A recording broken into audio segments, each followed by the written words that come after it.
A imbecilidade, ela é uma escolha. Há pessoas que têm deficiência, isso não é escolha.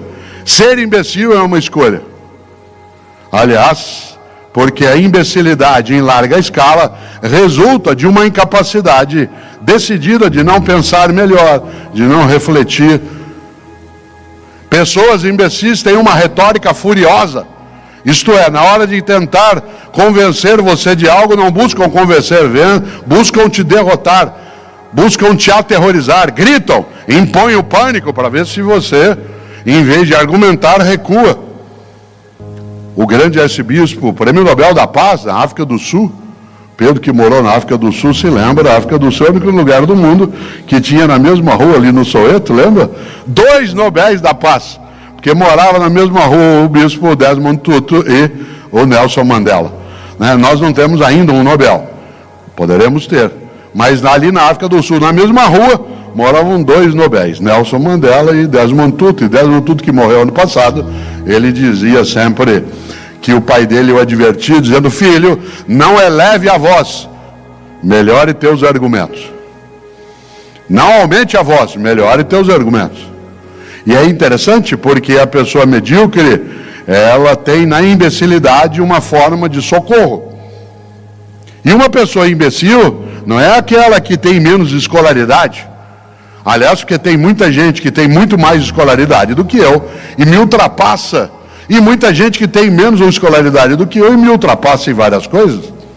Não é a escolaridade que avalia, mas é a capacidade de vivência refletida, de capacidade de aprendizado contínuo, mesmo que não seja pela escolaridade. Você conhece gente que não tem, às vezes, a tua formação escolar. Eu, por exemplo, tenho doutorado. Eu conheço dezenas de pessoas que são muito melhores do que eu. E conheço outras que não o são.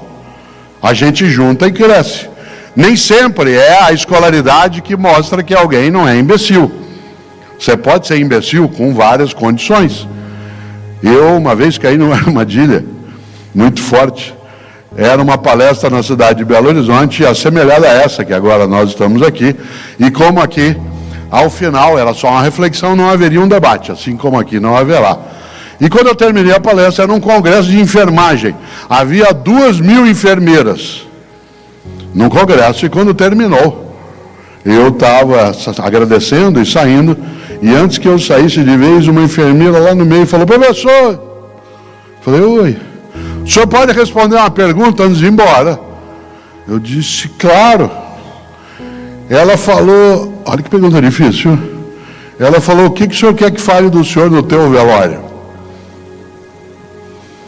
Difícil. Eu, filosofia, fiz uma volta, comecei a falar de Platão, Aristóteles, Heráclito, Parmênides, Zenão, Anaxímenes, Anaxágoras. Falei: eu vou pegar essa enfermeira, ela vai ver, ela ter me provocado. Fui dando uma volta, depois de uns 8 minutos eu virei para ela e falei assim: e você? O que você quer que fale de você no teu velório? Ela disse: eu quero que fale assim: nossa, ela está mexendo. Você já imaginou? Que sabedoria, que força de inteligência. Por isso a imbecilidade, ela é uma escolha protetiva. Pessoas que escolhem ser imbecis não são aquelas que escolhem ser ignorantes, porque há pessoas que são tornadas ignorantes e há pessoas que se escolhem como ignorantes, que negam a realidade, que não têm argumentação, que preferem a ameaça do que o diálogo. Na família, no afeto, na empresa, no negócio, eu tenho que fazer o meu melhor nas condições que eu tenho, enquanto eu não tenho condições melhores para fazer melhor ainda. Por isso, nessa semana da carreira, está fazendo o melhor ou o possível? Cautela. Se você tiver só, e eu também, me acomodando dentro do possível, eu faço o que eu posso. Resvala-se com velocidade para a mediocridade. E nessa hora, de novo, o especial Barão de Itararé. A única coisa que você leva da vida é a vida que você leva. E uma coisa que eu quero desta vida levar é a capacidade minha e tua, sem dúvida, de não me acomodar em relação àquilo que me acalma, que até me sossega, que é ficar no possível mas que pode me tornar, e é você também, medíocre naquilo que preciso fazer. Eu insisto, eu não estou dizendo que você é medíocre, estou dizendo que você e eu podemos ficar medíocres. Quando? Quando a gente deixa de procurar o melhor na condição que a gente tem e fica se habituando com o possível. E quando a gente se habitua com o possível, a única coisa que a gente faz é sair por aí resmungando. O que eu posso fazer? Isso não dá certo. A vida é assim. O impossível não é um fato, ele é apenas uma opinião. E como também diziam os latinos, a sorte segue a coragem. Por isso, qual é a tua obra? Qual é o teu legado? É aquele em que você e eu somos capazes de levantar, sacudir a poeira e dar a volta por cima, ou aquele que diz, a vida é assim, deixa a vida me levar, vida leva eu. Por isso, agora, eu queria agradecer, acima de qualquer coisa, a capacidade que tiveram e têm de prestar atenção em alguém que não trabalha. De nada adianta uma pessoa ganhar o mundo se ela perder sua alma. Olha que frase forte e difícil de lidar. De nada adianta uma pessoa ganhar o mundo, isto é, ser proprietária das coisas, ser alguém que tenha poder, se ela perder sua alma.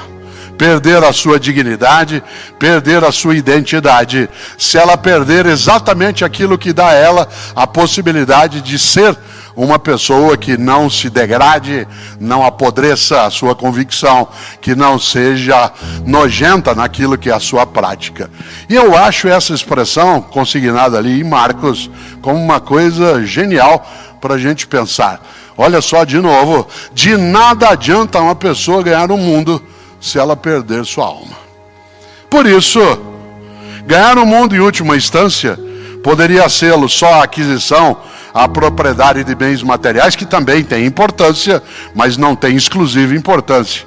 Mas a outra ideia, que é não perder sua alma, significa não perder aquilo que a vida indica, possibilita, coloca. E nessa hora, claro, pergunto eu de novo para você e para mim, como é que você ganha a vida? Como é que você ganha a vida, em vez de perdê-la? Pode parecer, digo de novo, uma conversa romântica, uma conversa vazia. Afinal, diriam algumas pessoas, a vida tem tantos requisitos, ela tem tantas exigências que não dá para ficar pensando no que você levanta. Afinal, porque fazemos o que fazemos, diriam alguns, eu faço porque eu tenho que fazer. Senão não sobrevivo, o que é verdade. Mas naquilo que faz, porque tem de fazer, existe alguma razão pela qual continue fazendo com dedicação, com esforço, com aplicação, com persistência. Uma das coisas que mais eu ouço hoje, pessoas dizendo, e isso é verdade, especialmente nas novas gerações que chegam ao mundo do trabalho, as organizações, as empresas, eu quero fazer só o que eu gosto. O que eu costumo dizer que é um sinal de inteligência. Afinal, só um imbecil gostaria de fazer o que não gosta. No entanto, independentemente dessa ideia, a noção do eu gosto de fazer o que eu gosto coloca um outro senão. Para você fazer o que você gosta, você tem que fazer várias coisas que você não gosta. Para que você consiga chegar ao lugar que tem como horizonte, há vários outros movimentos que são feitos, que não sempre são engraçados. Vários deles são desgraçados. Eu vou dar um exemplo na minha área. Eu sou professor, agora no próximo ano fará 50 anos. Meio século. Eu comecei a dar aulas, eu estava ainda na universidade, em 1974. Eu estava no segundo ano de filosofia e fui chamado para ser auxiliar de 2 professores de disciplinas diferentes. E ali eu comecei a minha atividade docente, que vai fazer já meio século. Pois bem, por que eu faço o que eu faço?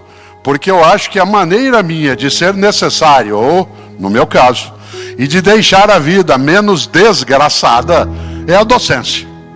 É a comunicação, no caso também a palestra, a escrita, o mundo digital. Mas, na minha vida, para ela ficar cheia de graça, tem muita coisa que é desgraçada. Por exemplo, na minha profissão, se tem uma coisa que é desgraçada, é ter que corrigir prova. Vocês não fazem ideia do que é que significa Um domingo como ontem, que na cidade de São Paulo foi exuberante. Quem estava aqui, um domingo daqueles de outono, com um céu bonito, com o sol até o fim da tarde, algumas pessoas chamando as outras para ver o pôr do sol. Você passar a tarde inteira corrigindo prova. Enquanto a família se diverte, diz, pai, vem. Você diz, não, tem que ficar aqui. Por quê? Esse é o meu trabalho. Mas pai, só um pouquinho. Não, isso aqui é o meu... Aí ninguém está ouvindo, você fala, meu castigo. Ou é meu dever? Ou é minha obrigação? Ou é o desgraçado para que o engraçado venha? Mas por que é ruim corrigir prova? Quem aqui é professor, o professor sabe. A gente não pode não fazê-lo.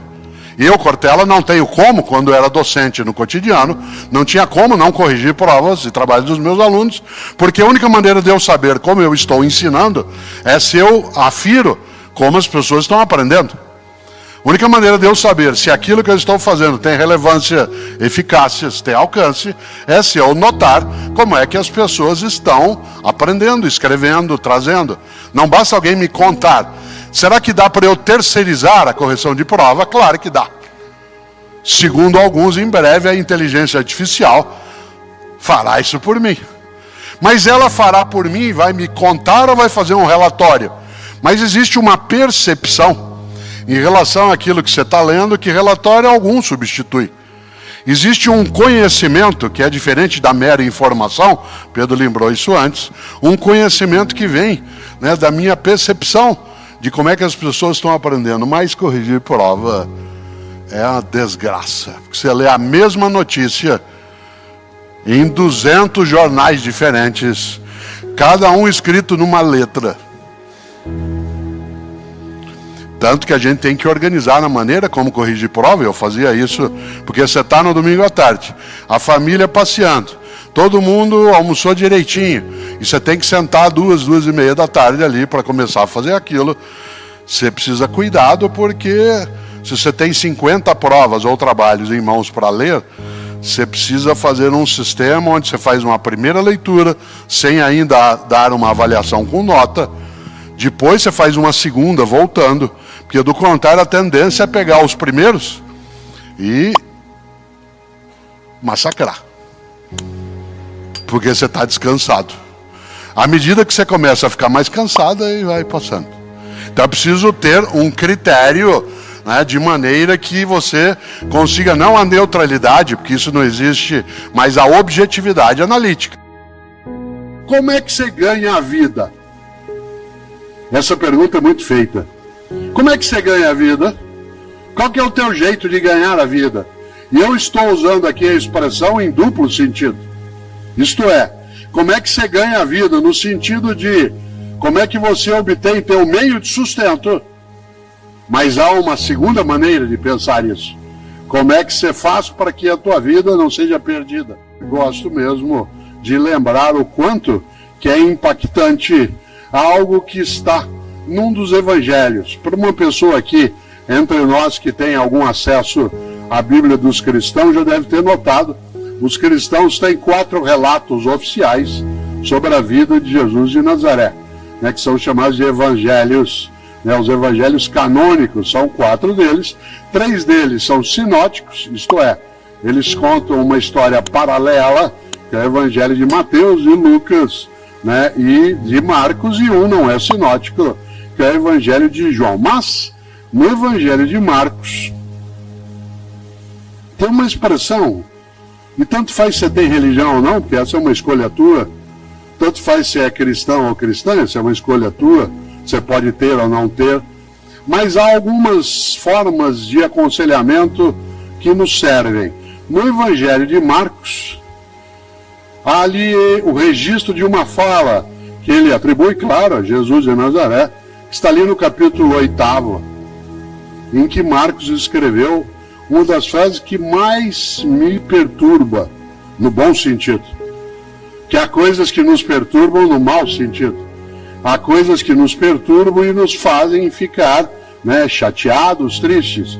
E há algumas coisas que nos perturbam, fazendo com que a gente pense, reflita, medite, E ali no Evangelho de Marcos, no capítulo 8, ele escreveu, citando, segundo ele, Jesus: de nada adianta a uma pessoa ganhar o mundo se ela perder sua alma.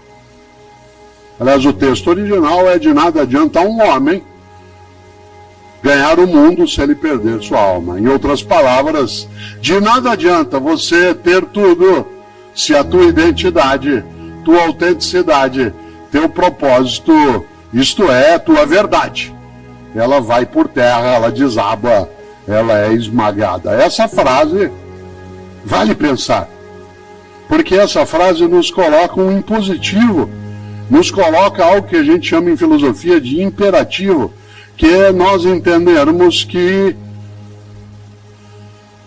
o propósito, sendo benéfico, sendo algo legítimo, sendo decente naquilo que fazemos, ele nos dá vida em vez de tirá-la ou diminuí-la. De nada adianta uma pessoa ganhar o mundo se ela perder sua alma.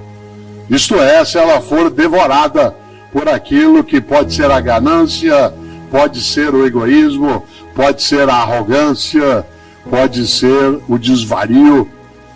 Por isso, eu gosto e vou fazer essa pergunta aqui agora, não para você responder ou para eu responder, mas para nós pensarmos.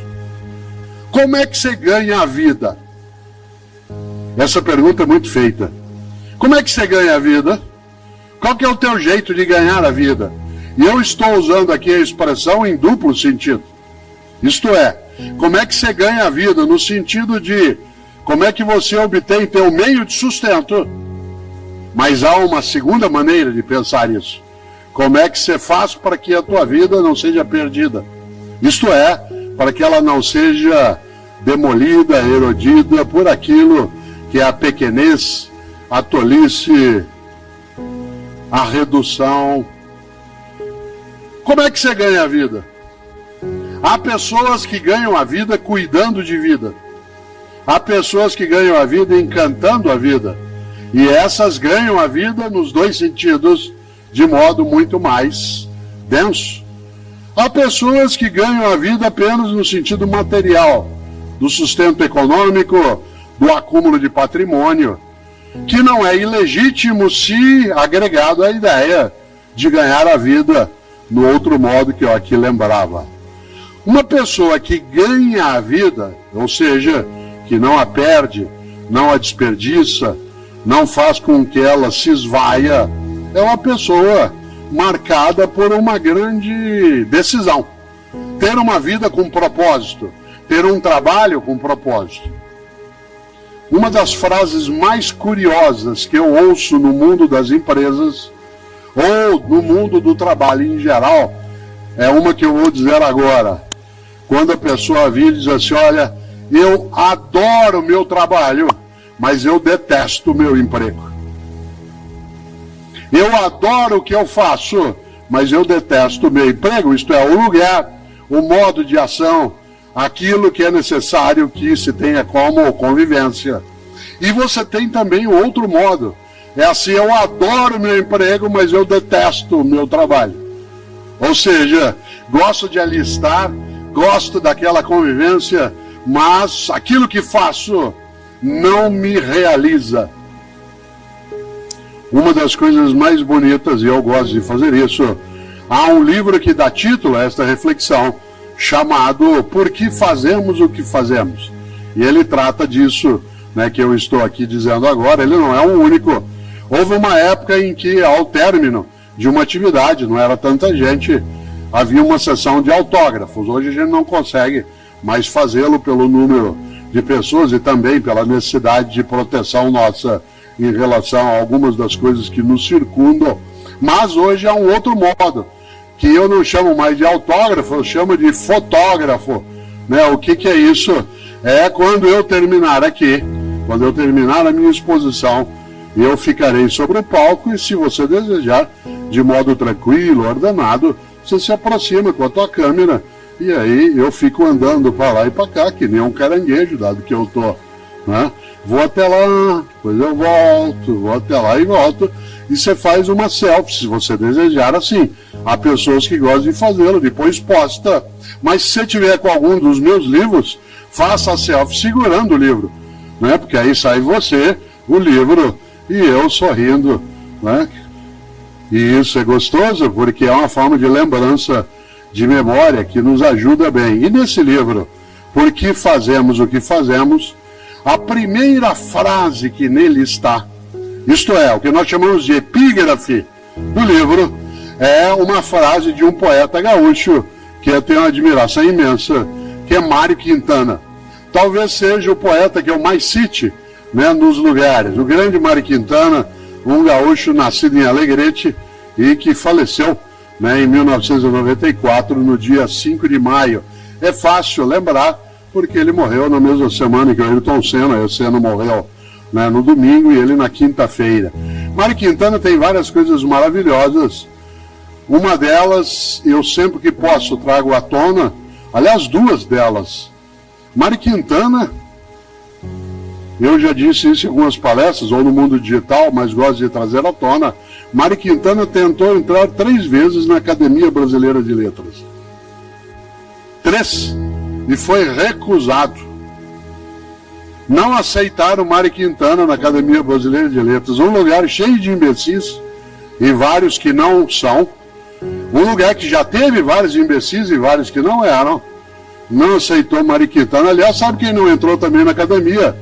Carlos Drummond de Andrade, Clarice Lispector, Monteiro Lobato. Nesse momento está se candidatando à Academia Brasileira de Letras uma das pessoas mais admiráveis para mim, que é Maurício de Souza, um paulista nascido em Santa Isabel, mas que fez a sua vida ali em Mogi das Cruzes. Eu tenho 3 livros com ele. Eu faço o texto, ele faz as histórias com a Turma da Mônica. É uma pessoa, né, assim, incrível em termos de afago, de afeto, e que agora está se candidatando também. Pois bem, Mário Quintana foi recusado 3 vezes na Academia Brasileira de Letras. Vocês sabem que, como bom poeta que tem um propósito firme, ele deu o troco muito bem dado. Para dar o troco em que eu recusou, ele fez um poema. Vocês conhecem, chama Poeminho do Contra. Não é poeminha, não, é Poeminho do Contra. Aliás, esse poeminho, ele devia aparecer em vários lugares. O André, meu filho, que tem mais idade, que está sentado aqui, sabe que eu tenho esse poeminho pendurado, né, numa das paredes ali no Parque Tatu, uma coisa gostosa, porque o que é que escreveu Mário Quintana? Guarde essa frase aí, porque ela vai servir para algumas coisas na vida, quando as pessoas, vez ou outra, em vez de serem colaborativas contigo, buscam ser demolitivas. E ele escreveu, é uma trova, ele diz: todos esses que aí estão, atravancando meu caminho, eles passarão, eu passaria. Olha que coisa genial. Todos esses que aí estão, atravancando meu caminho, eles passarão, eu passaria. Parece frase de para-choque de caminhão no Paraná. E eu sempre penso isso em relação a algumas coisas na vida, e algumas pessoas têm para-choque de caminhão que é assim: na subida você me aperta, na descida nós acerta. Na subida você me aperta, na descida nós acerta. Olha que coisa boa. Mário Quintana tem uma outra trova que quase eu a disse, porque ela aparece como epígrafe do livro, né, que eu mencionei, o Por que Fazemos o que Fazemos. E essa trova diz: um dia pronto, me acabo, seja o que tem de ser, morrer que me importa, o diabo é deixar de viver. Olha que inteligência. Um dia pronto, me acabo, seja o que tem de ser, morrer que me importa, o diabo, o horror é deixar de viver. E deixar de viver não é apenas perecer o corpo. Deixar de viver é morrer tua dignidade, tua esperança, teu desejo, teu afeto, tua amizade. É ter uma vida a qual falta graça. Quando eu penso em vida, trabalho e propósito, eu acho que para que a nossa vida não seja uma vida banal, fútil, uma vida sem sentido, é preciso que o nosso propósito seja, antes de mais nada, o de deixar nossa vida e a vida de outras pessoas conosco mais cheia de graça. Como disse um dia Teresa de Calcutá, que para hoje os católicos é chamada de Santa Madre Teresa de Calcutá, ela dizia algo que vale pensar. Ela dizia: difícil é amar o próximo, amar quem está longe é fácil. Ficar tocado ou tocado porque pessoas estão sem socorro em alguns momentos, ficar, absolutamente entristecido porque pessoas são vitimadas por um acidente, um terremoto, ou a fome. Isso importa, chama-se compaixão. Mas amar o próximo é que é mais difícil, que é a pessoa que está à tua volta, na tua cidade, no teu lugar, na tua circunstância. Por isso eu volto exatamente a essa ideia. Tudo vale a pena se a alma não é pequena. E uma alma se é pequena quando ela imagina que ela precisa ficar restrita, guardada dentro de si. 2020, um ano difícil. Várias pessoas que nós conhecíamos e que admiramos e admirávamos, elas partiram. Algumas delas o foram por conta do vírus e outras não. Um dos meus amigos, que esse ano faleceu, ele não faleceu de Covid, mas ele faleceu, uma pessoa com quem eu tenho até um livro junto, e nós temos muitas palestras na vida, conhecido por várias pessoas aqui, que foi Gilberto de Menstein. Gilberto de Menstein, uma pessoa especial no campo da comunicação, do jornalismo, e ele usava uma frase, uma ideia que eu queria trazer aqui de volta. Sempre eu me lembro dele numa situação como essa, e eu estou pegando a caneta até para dar um exemplo. Ele dizia que na vida, quando você vem andando com uma vela acesa nas mãos, e você encontra uma outra pessoa que está com uma vela apagada nas mãos, e você cede a chama da tua vela, as duas pessoas são beneficiadas. Olha que exemplo bom. Quando você vem andando, você está com uma vela acesa e a outra pessoa com uma vela apagada, você empresta, entre aspas, a chama da tua vela e você nada perde. Quando você cede a chama da vela que está contigo, ambos ficam mais iluminados. Afinal de contas, parte daquilo que é a partilha representa exatamente a nossa condição de nós iluminarmos mais a nossa trajetória. E uma das coisas é, juntas e juntos, sermos capazes do ainda dar. Uma pergunta que esse ano me fizeram muito no campo da atividade no rádio, na TV, em debates, é o fato de que, tendo uma duração longa para a nossa capacidade de paciência, esse momento pandêmico leva algumas pessoas a terem uma agonia muito grande e uma impaciência. E uma pergunta, na hora que se tinha algum tipo de debate nas atividades virtuais, era assim: professor, como se nós da área de filosofia tivéssemos um conhecimento sobre todas as coisas, mas a expressão era: professor, eu estou muito angustiada, eu estou muito impaciente, como é que eu faço para sair dessa angústia? Evidentemente que eu tenho meus limites no campo da filosofia em relação a isso. Há outras áreas do conhecimento que ofereceriam ferramentas muito mais apropriadas para que a pessoa deixe aquele estado de angústia, inclusive no campo dos fármacos. Não é a minha área. Mas eu dizia o seguinte, e o que eu vou dizer agora, acho que eu repeti dezenas de vezes esse ano, mas eu continuo insistindo. Eu dizia e digo ainda: a única saída para que a gente persista, vá buscar e, acima de tudo, não perca a vitalidade que a esperança carrega, é lembrar da frase estupenda de um filósofo norte-americano do início do século XIX, um homem chamado Ralph Waldo Emerson. Ralph Waldo Emerson, que em filosofia nós chamamos diretamente de Emerson. Ele tem uma expressão que é fortíssima. Ele dizia: torna-te necessário a alguém. Torna-te necessária a alguém. A única maneira de você e eu não sentirmos nossa vida perder tempo, esvair-se, ser inútil, banal ou autocentrada de modo exclusivo é tornar-se necessária, tornar-se necessário a alguém.